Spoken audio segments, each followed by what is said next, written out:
Hello, good morning, and welcome to our Typing Club updates today. So glad that you guys could join us on this wonderful Monday morning. Welcome back. Hope everyone is safe. We're going to go ahead and get started today. We have Emily from Typing Club. I'll have her up in just a minute. And we'll just go ahead and go through a couple housekeeping items before we get started today. So just as a reminder to use the chat box in the right side of your YouTube channel. If it's your first time here, you might have to click subscribe or create a channel as you go into chat. So hopefully that works out for you. We also have like and subscribe. Make sure you do that so you can follow along with all of our EdTech adventures. And then we do have moderators in our chat. You can see the little wrench next to their name. I think we have Kathy and Lee in there today, so they're here to answer any questions that you may have that come up as you learn about Typing Club. We also have a very large agenda today regarding our training sessions. So you're hopping in at 10:30, but throughout the rest of the day, we have Conmigo and Canva, Conmigo again for some additional learning, and BrainPop as well. So go ahead and hop on to our EdTech channel to learn about those, enroll in any in e-learning if you'd like to. You can see the website at the bottom of the page.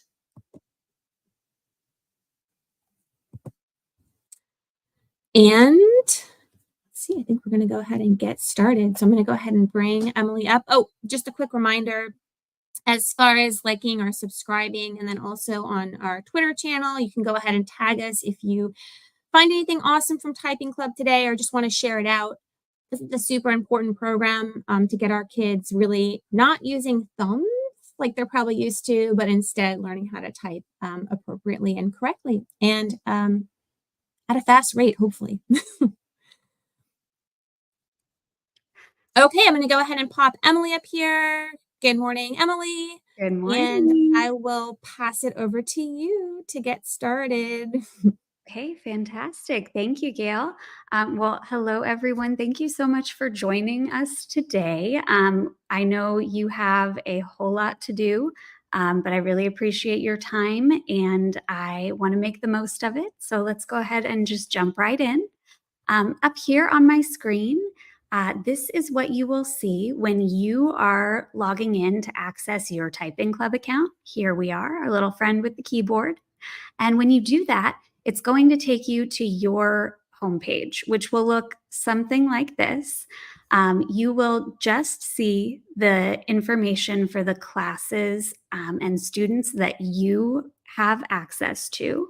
But you'll see a little overview of the recent activity, active classes and students, practice time, the number of active students and the number of attempts. We've also got a live activity feed down here that will update more or less in real time with the opportunity to watch a playback of the lesson attempts, and these would come in as students complete the lessons. You've also got a little summary of any of your active classes. If we go over here to your classes tab, this is where you will see all of the classes that are rostered to you. There's a lot of stuff that you can do in here, but a lot of it you won't need to worry about because your classes are already auto-rostered for you. You should be all set up here. And then when you click on one of your classes, you'll be able to see additional information about the class and their overall performance and practice. You can see any changes that have been made to your class. And then we have this little punch card graphic, which appears in a few different places in your teacher portal, but it just gives you a quick glance at the days of the week and times of day when your class is most active. We also have a lot of class settings. So these my week starts on settings would be for the time goals that you can set for your students. If you'd like, you can have a daily practice goal and a weekly practice goal. You also, by default, will have it set so that students are only required to earn 1 star to pass a lesson and move forward. By default, the 1 star means they met the minimum requirements. So that's why that is, what it's going to be set to. If you decide you think that the class needs more of a challenge, there are a few different ways that you can adjust the difficulty level, but one of them would be to increase the number of stars that they're required to earn. Over here, we have the scoreboard visibility settings, whether you want scores totally kept private, if you want students to be able to view each other's scores, or maybe you only want the top 5 or however many students to have their scores shown. This is where you could disable the backspace key for your students. Generally, we would not recommend doing that unless there's something really specific you're looking for, because in real life, when your students are doing their typing, you want them to be using backspace to correct any mistakes that they've made. Down here, we have a whole bunch of other things that you could potentially lock if you want to. These will make a lot more sense when I show you the student portal, because there are a bunch of different things that students are able to customize on their end if you allow them to. So we'll look at that in more detail in a little while. But the only other thing in here that wouldn't fall under that category is if you are working with younger students, kindergarten and first grade, and you've assigned the Jungle Junior course to them. By default, that's going to show uppercase letters, but if you want it to show the lowercase letters on the keyboard, you would select that box right here. If I go back to my class page, I can click on students and see who all is enrolled in this class. If I decide I don't like those little customizations that they've already selected, I can reset my student settings right here. Here's where I can see any of the instructors who are assigned to this class. And this is where I can see my students' assignments. Yours is not going to look like this. Mine looks like this because it's a demo account, and there are a ton of different course types assigned here. But any of the courses that you do assign to your students will appear here. If you'd like to assign an additional course, you would do that here. To see the courses that are part of your district's Typing Club subscription, you can filter the subject to typing and then scroll down.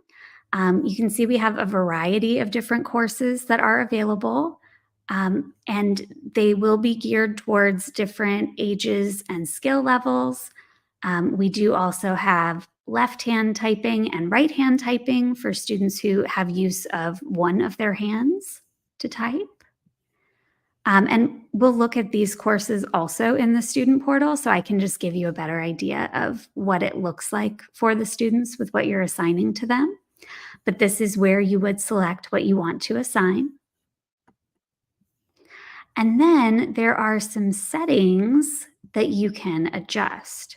So when you're in this courses section of your class page, if you go to a specific course and you click options, you have the option to set a prerequisite for a specific course. You also have the option to change the difficulty level by either increasing or decreasing the words per minute requirements, or by setting a minimum required accuracy.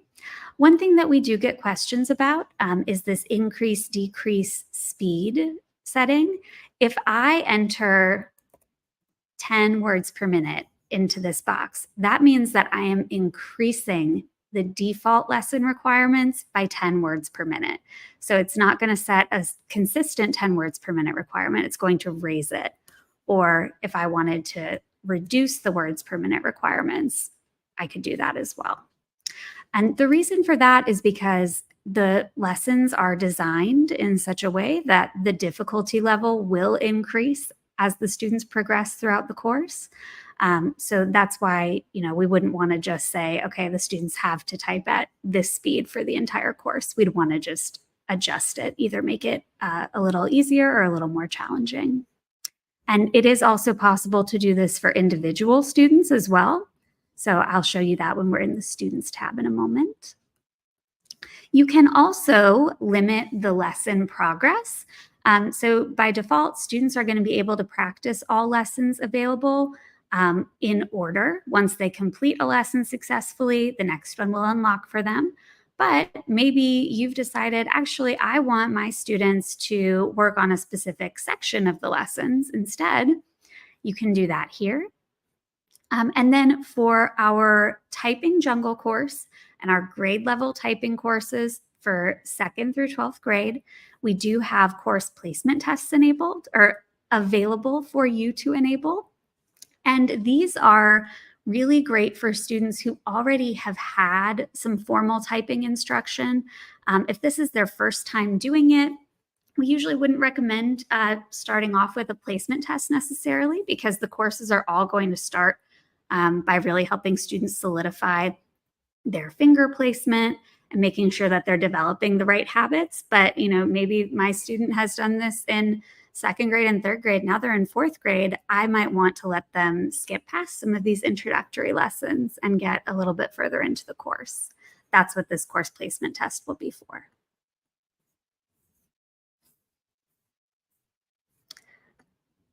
Also in the classes tab, you can see a lot of different reports for your classes.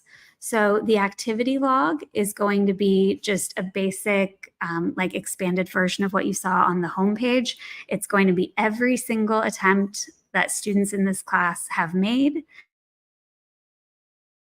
It usually will show me over here, okay, here was the requirement for the lesson, and here's how my student actually scored. If I've a level for the class or for the student, that would also show up here as well. So if you've ever got a student who's wondering, like, gosh, why have I not gotten past this lesson yet? Then this is a great place to look for that. Then we also have an activity summary report. So for this, you would go to typing and you can select a specific date range that you'd like to see your class activity for. If I expand mine back a little bit, you have a few additional students here. One other great thing about our reports is that they can be exported as CSV files. If you want to see the data in a spreadsheet, that's available for all of them, except for this course progress graph down here. Since this is a different type of report, you're able to generate a PDF instead. And what that actually does is then shows you for each level how they've done and the number of attempts that they've made, how much time they've spent, etc. Quickly go back here to the daily weekly time report.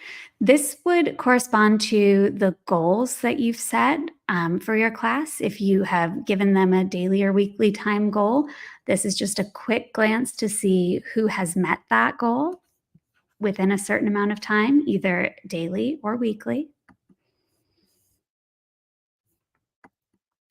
And then we have our class stats report. We have a lot of information about the class compared to the grade level, compared to the rest of the account. We can see information about the practice that this class has done. We've got our punch card again. And then we have this practice calendar, which will also show up in a few different places. This is where you can see on a specific day how active the students were.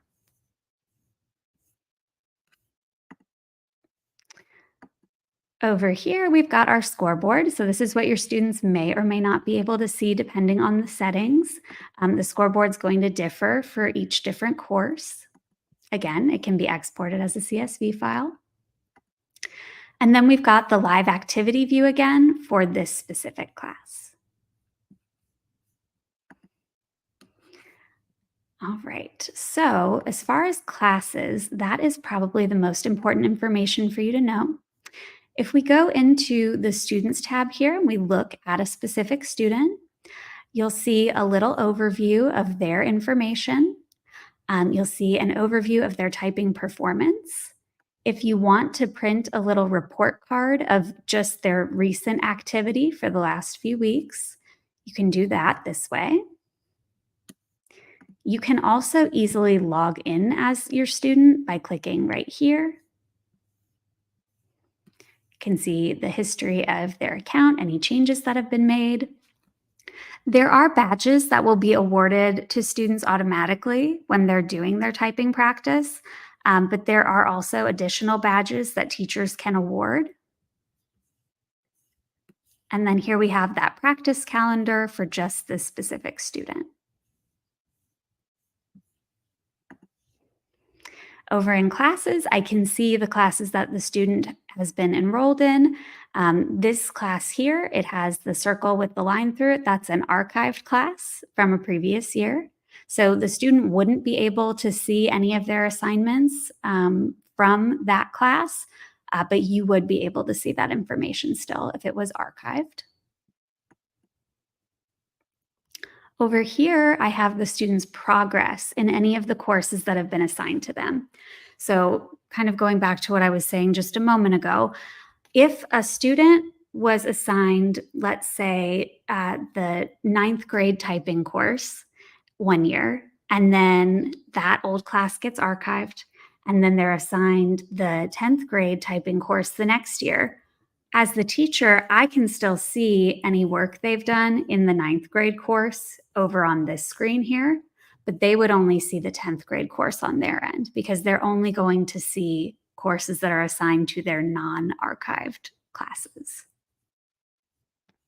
And this is also where we would be able to adjust the difficulty for a specific student.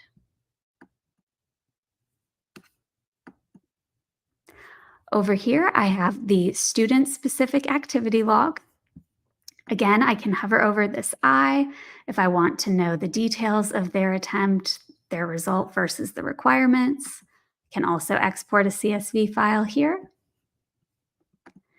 And then we have some student-specific reports. So we've got the practice time overview, which has that practice calendar and the punch card. And then we have a very detailed set of reports here. So this is the typing performance analysis. And one thing that's cool about this is that students are able to see a lot of this on their end as well. So we've gotten really great feedback about this being useful for goal setting, or even students just kind of geeking out watching their scores increase over time, and really being able to celebrate what they've accomplished. If you keep scrolling down here, you have so many different things that you can see as far as, what your students are achieving, what they've got left to work on.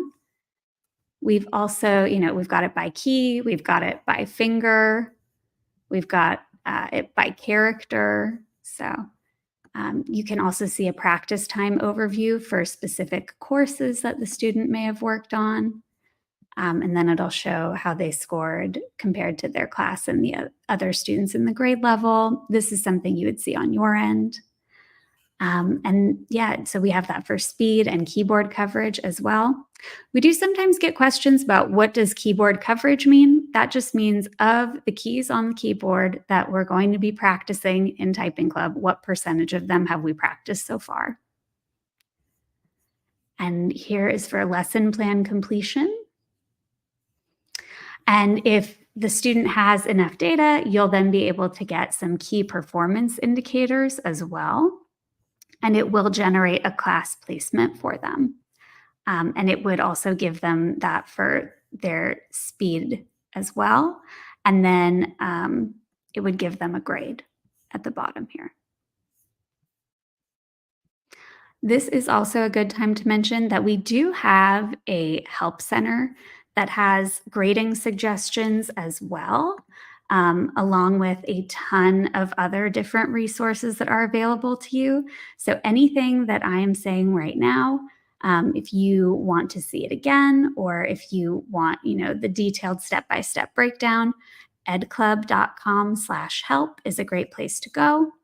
We also have it in our support tab down here where you can create a ticket that would come to my team, or you can visit the Help Center link right there.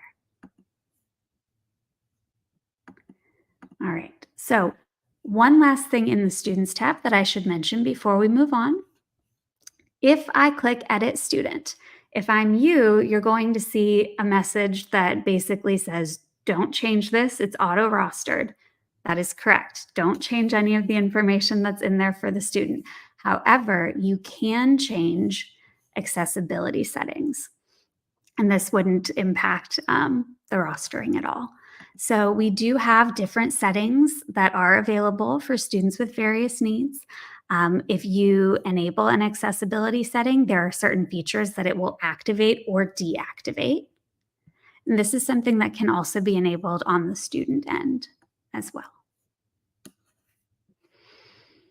All right, so most of you will not need to worry about this schools tab or the instructors tab. This is more for admin purposes. But down here, we have typing tests. So these can be a really great tool for a lot of different reasons. If I create a typing test, I would enter the test name and a little description if you want to. I can decide when the test should be available to my students. And you can either enter your own custom text. Sometimes teachers will do like an article that they read in class earlier in the week, and the students would just practice typing that text as well.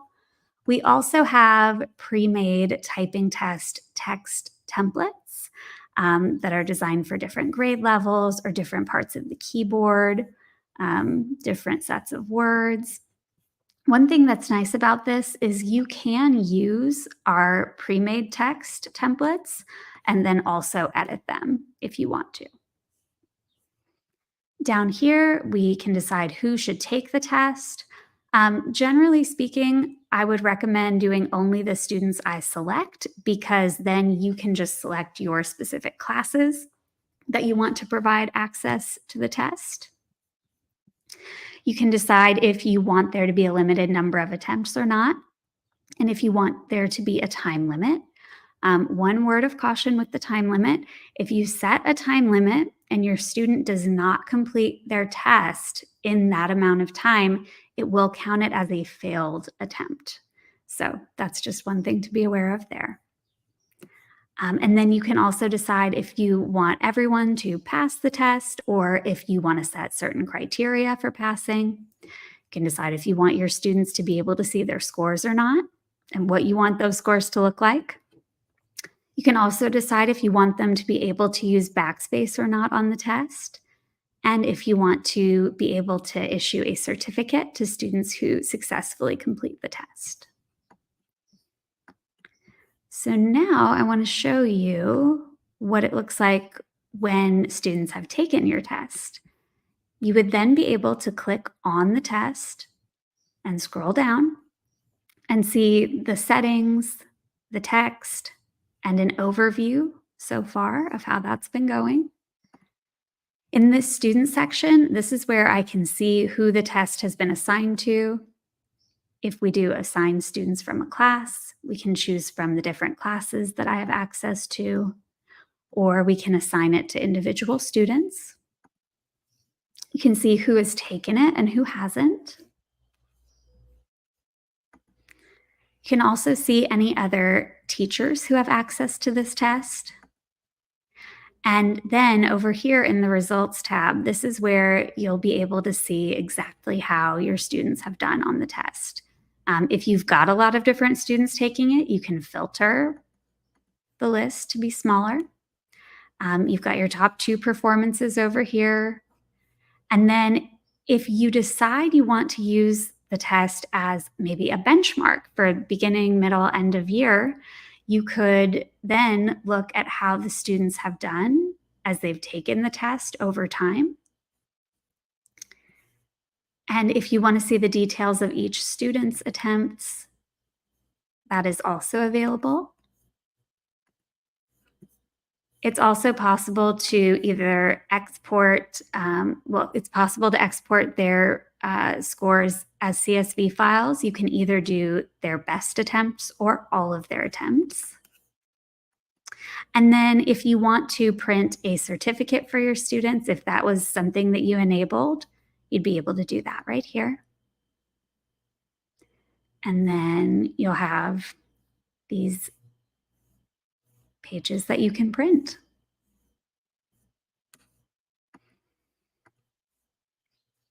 All right. And it is possible to go back and edit the test after the students have already taken it. However, any changes that you make after the fact are not going to retroactively impact the attempts that the students have already made. Down here, we have our courses tab. And again, if you filter by typing, these are the courses that are in your district subscription. As you can see, it is possible to create custom courses. We generally don't recommend doing that because it is a pretty involved process, and we already have a ton of different courses that are available for you to choose from, but it is an option that's available. Hey, Emily, I'm sorry to bother you. I think a few people got kicked out from Power Loss right now, and there was a question about if you could repeat how to access the tests. Oh, yes, absolutely. Thank you. Yeah, thank you. So, okay, here in the typing tests section, we have the ability to create your test. And then once you've created the test, it'll show up in a list here. So this is where you would be able to then either edit your test or look at the results for the test. And one other thing to just be aware of is that this is different than a course placement test. These aren't going to be tied to a specific course.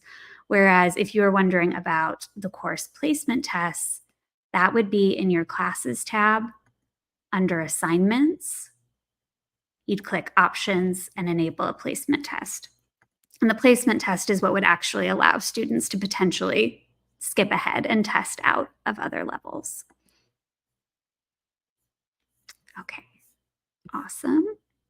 And then, yeah, so within the courses tab here, again, we're going to filter by typing. You can also filter by grade level if that's helpful to you. We do have these lots of different typing courses here that we will look at in the student portal so you can see what the lessons actually look like. But if you're ever curious, so maybe I adjusted the default words per minute requirement. I added 5 words per minute to the default requirements for my students. But I want to know, okay, what were those default requirements? One helpful trick is to click on this, click View Lessons, and then this little print icon here will generate a handy little PDF for you that will show you exactly what's in every lesson and what the requirements are. And then, yeah, so I'll show you more of these things in the student portal, but a quick plug, we do have some new supplemental courses that are not really going to so much give typing instruction as typing practice. So this is one example. We have the loan words course, so the course that has students typing about the words that are part of English now, but came from lots of other different languages. We've got a music theory course that was just released where students are, again, they're typing about music theory. And then we also have a fall events and celebrations and a US state facts supplemental course. And again, these are not so much going to teach your kids the basic typing skills. What they're going to do is give them extra practice and kind of, switch things up a little bit, give them something else to type about. And that's kind of a similar idea to our animated typing story courses. These are also going to be for students who already have mastered those basic skills. They can already type complete sentences and paragraphs. And we will look at those specifically when we get into the Students tab. So down here is your Analytics tab, and this is where you can see just a breakdown of all of the raw data, what your students have been doing and how well they've been doing with it. This can be shown in a daily, weekly, or monthly view. You can also adjust the date range that you want to view the data for. Down here in this little student section, if I just keep scrolling to the right, I can see everything I have ever wanted to know about what my student has been doing in the program. This is an especially great place to look if you're curious about the different types of lessons, and if students are repeating lessons, if they're, doing lots of new lessons, how many of their attempts are passing, etc. We have lots of different lesson types in the courses. So there are some where you're typing or playing a game, the story typing courses, video, etc. So all of that would show up here and can also be exported as a CSV file. I already went out of order a little bit and mentioned this support tab, but another quick plug for that. You can create a ticket here that will come to my team, ask us any questions you have, and then that wonderful help center is available here. And the rest of this, we don't need to worry about. So I think, Gail, unless you see anything urgent, we are probably ready to go ahead and look at the student portal. Yeah, I think you're good to go. Okay, thank you. All right, so here I am back at my Students tab. I'm gonna use this handy Log In As button to log in as my student. So this is roughly what your students will see when they log into their accounts, except yours are not going to have 40 different courses assigned to them. They will only see the courses that are assigned to their current classes. If you have students who are doing the Jungle Junior course or the first grade typing course, they're not going to have this stuff appear over here, this little dashboard, because those lessons are completion based. They're not going to be getting a score per se. They're going to be required to keep doing it until they get it right.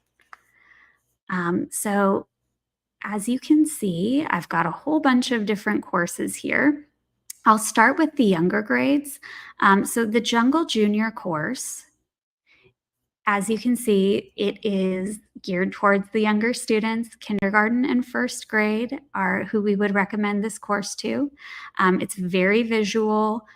We've got videos that introduce things. We've got videos introducing the different letters.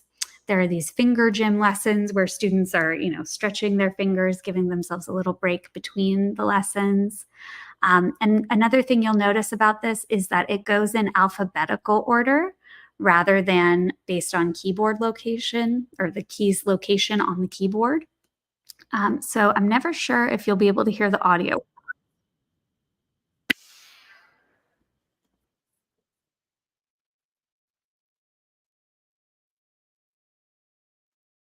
So whether you can hear it or not, it is a sing-songy voice talking about the letter A. She's going to then describe, different things that start with the letter A and what it sounds like.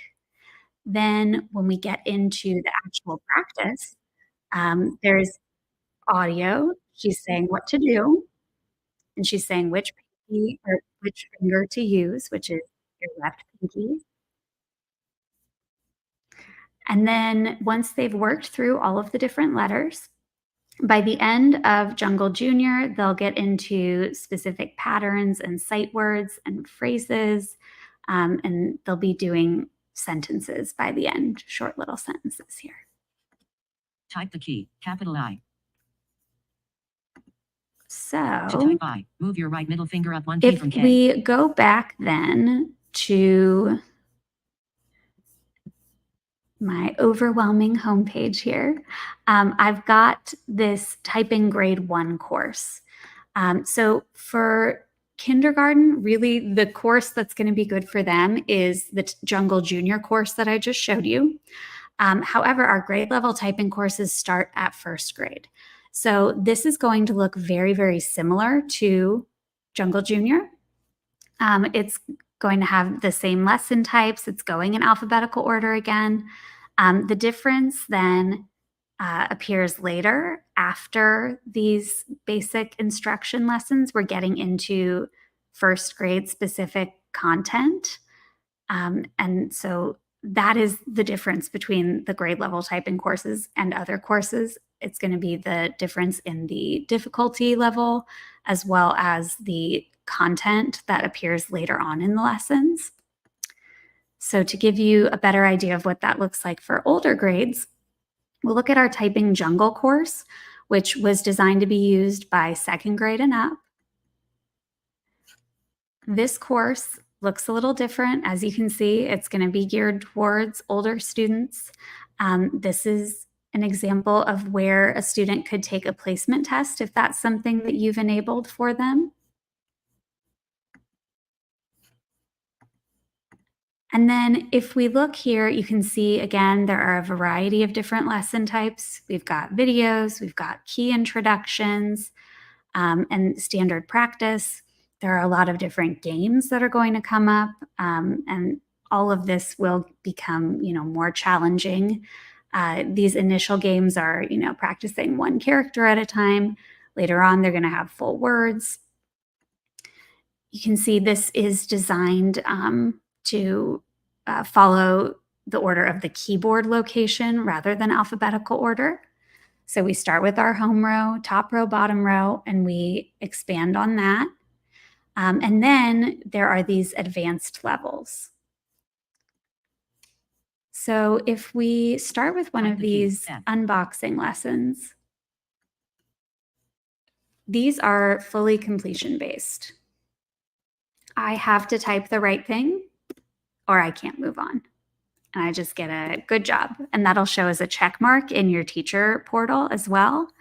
And this is another type of introductory completion-based lesson. We're just nailing down, here's the fingers we're supposed to be using to type these keys.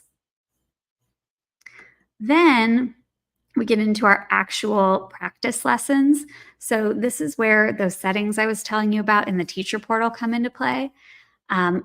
Unless you decide you don't want them there, there are different ways that students can customize their screens and what they see. They can also toggle the keyboard guide on and off. Same with the hand guide. There are also keyboard sounds that I believe are enabled by default. It sounds like a little typewriter noise. There is also a voiceover feature. So, we can do a variety of different things with that. It can be fully guided. It can just read specific letters. 1, 2, 3, up. There are different voices, different volumes, rates, pitches, etc. Then we also have different font sizes, different fonts in general, an extra large accessible font, and then different backgrounds as well. So again, if you've decided that, this is fun and your students just like the customization, great. If you decide it gets to be too much, that's back in those class settings in the teacher portal. And then this other tab here has to do with what the students will see as they're typing. If you want the live words per minute and accuracy to be shown or not, if you want to show their speed on each word, and if you want it to block them from continuing on after a certain number of errors. This would be like, I want my students to only be able to make 2 errors before they have to go back and correct something to continue on. So if I start typing here, you can see, I've still got my voiceover on, turn that off.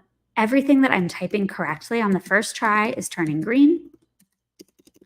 I've got the words per minute starting to populate. I've got my accuracy down here. As you can see, I just typed something incorrectly, so that got highlighted in red. But if I go back and I make the correction, I'll see it in yellow. So I am going to just go through this lesson real quick here so that I can show you what the results page looks like after your students complete one of these performance-based lessons. So at the end of a performance-based lesson, your students will see their score. They'll see their accuracy compared to the minimum requirement as well as their speed. and how long they spent on the lesson. We do sometimes get questions about accuracy versus real accuracy. My accuracy score shows after I corrected all my mistakes, what percentage was correct. And my real accuracy is showing you that I actually did make a couple of mistakes, right? So your real accuracy is going to show you any mistakes as mistakes, even if you went back and corrected them. And then if you scroll down, there is the ability to play back the lesson, watch a little video of what you did. And if they've done the lesson more than once, you can see it change over time and how they've done, and so on. And depending on how the student did on the lessons, they may get a certain number of stars. They may see a different message at the bottom here. This one, nice job, time to move on. Sometimes it'll say, you know, why don't you go back and try again to get a higher accuracy score or something like that.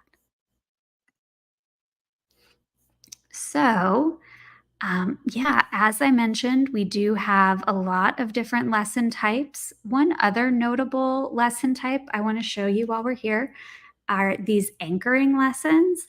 So for this type of lesson, I have to hold down a specific key with one hand in order to type these letters with my other hand.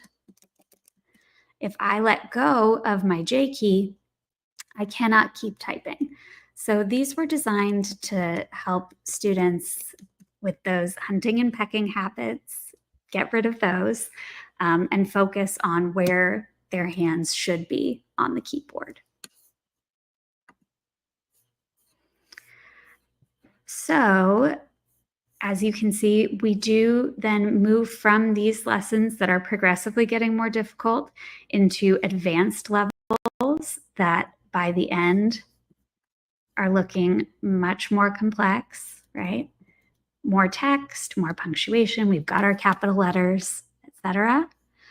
That's the Typing Jungle course, okay? Now I want to show you how that compares to the grade level typing courses for 2nd through 12th. Just like how Jungle Junior was the basis for grade 1, Typing Jungle is going to be the basis for the other grade level typing courses. So to give you an example, we'll look at the 2nd grade typing course. You can see it looks very similar to Typing Jungle. The difference is going to be the difficulty level, as well as these content area lessons. So once they get past learning all the different keys on the keyboard, then they're going to expand out into their grade level specific content. So by the end of the 2nd grade course, you can see this is what a 2nd grader is going to be typing by the end of their course here. We've got complete sentences with capital letters. Whereas by the end of, let's find an upper grade. Let's say the 10th grade typing course, by the time we get to the end here, again, we've got the grade level content that's going to be more complex text as well as more difficult requirements.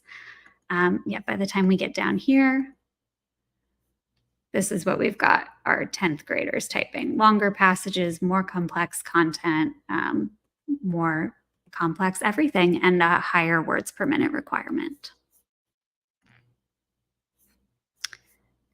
This is a great time where I would love to pause for questions if we've got some specific things we want to answer.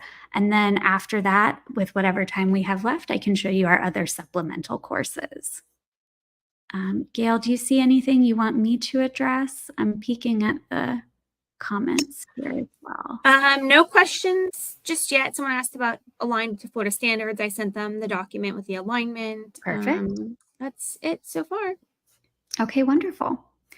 Yeah, so I guess another thing to mention with those placement tests, when you are doing a grade level typing course, the placement tests will only allow your students to pass out of the intro lessons, they would still have to do all of the content lessons.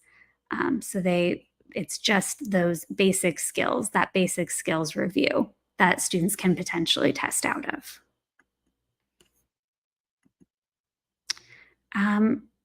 Yeah, actually, let's also just go ahead and go to these other tabs as well.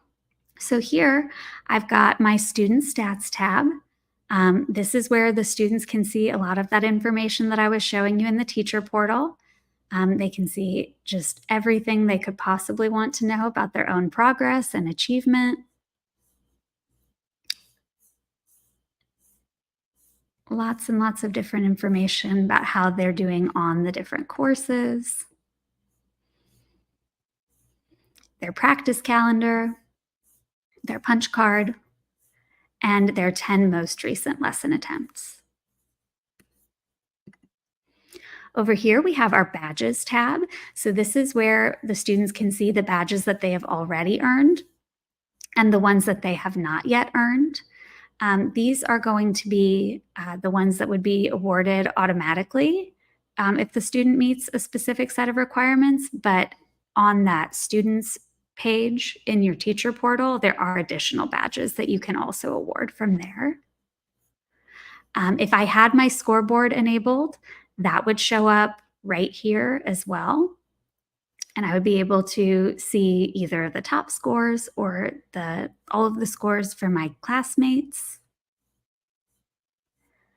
Let's quickly take a look at one of our animated story typing courses. So these, again, are going to be designed for students who are already able to type complete sentences and paragraphs successfully. If I open one of these, you can see there's a little story chapter for me to start typing. If I start typing and I do successfully, the animations come to life and music starts playing. But if I slow down or if I start typing the wrong thing, the animation slows, the music stops. And then by the time they get to the end of the chapter, the text of the chapter is also there for them to read and make sure that they were fully comprehending what they were typing. So these are a fun supplemental thing to have when your students are ready for it. We have a whole bunch of different ones of those available now too, so you can see those in your teacher portal. I'm trying to think of anything else that might be particularly useful for us to look at the moment. Unless there are specific things that you all want to see. I guess you've probably noticed I do have a lot of courses in different languages on my dashboard here. If you have a student who would benefit from a typing course in a different language, those are also included in your district's subscription. So all you would need to do to see those is just adjust the language filter when you're assigning a course. And you'll be able to see all of the courses in different languages we have. We do also have the option for students to just change their dashboard. So this wouldn't impact the course content at all. The lessons, the videos, they'd all be the same, but it would change the written directions they see on their screen and the different tabs. That is an option as well. So yeah, unless there's anything else specific that anyone would like for us to look at, this would probably be a great time for you to poke around in your teacher portal, log in as a student, see what they see. And if you ever end up with any questions, always feel free to reach out to us in your support tab, and we are more than happy to help you out.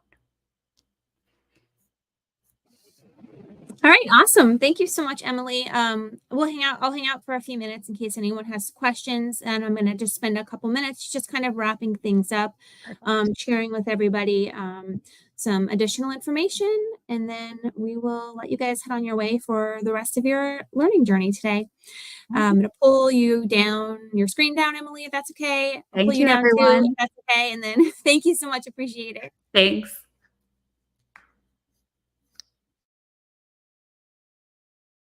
Okay, so just for some additional information, if you did not go through e-learning and you'd like to earn points for the training today and do a little bit of implementation by exploring Typing Club, you can go ahead and do that through e-learning. So go ahead and get that done. The due date for that is December 18th. And let's just see a couple more things. We have the additional trainings for the day. You do have time to hop into the Canva one that starts at 11:30 or Conmigo or Brain Pop as well. I'm going to stop here for just a minute because I did see a question pop up. Not sure. I'm going to add you back in, Emily, if that's okay. That one in the chat there. What happens if one of my students already has an account with another teacher? Am I still allowed to include them in my group?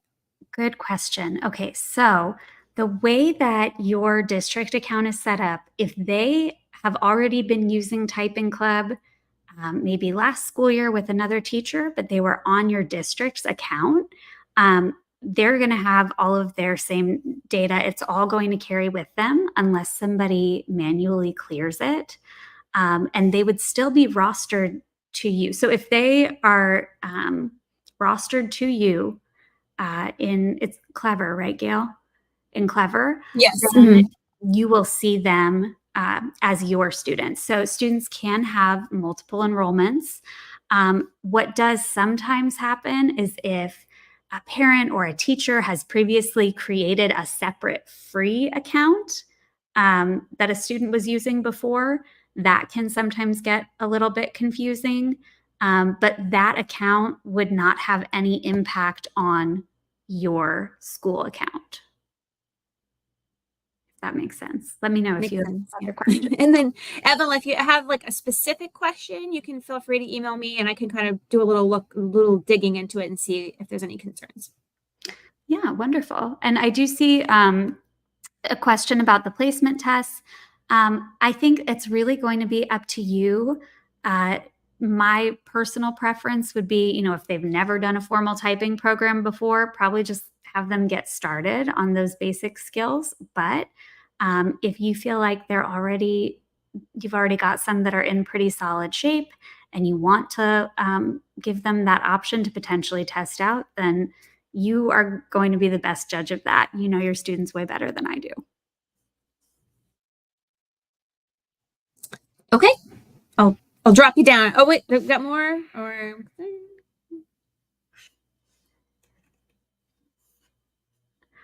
the scores, would there be a change?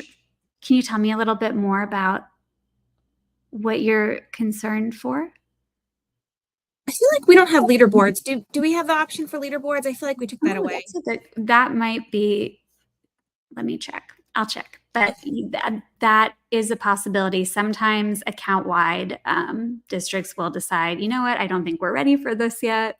Let's see how it goes and see how I think we might have made that decision. Wonderful. Okay. Not sure. Are you confirming that or? Yes, okay. I will check.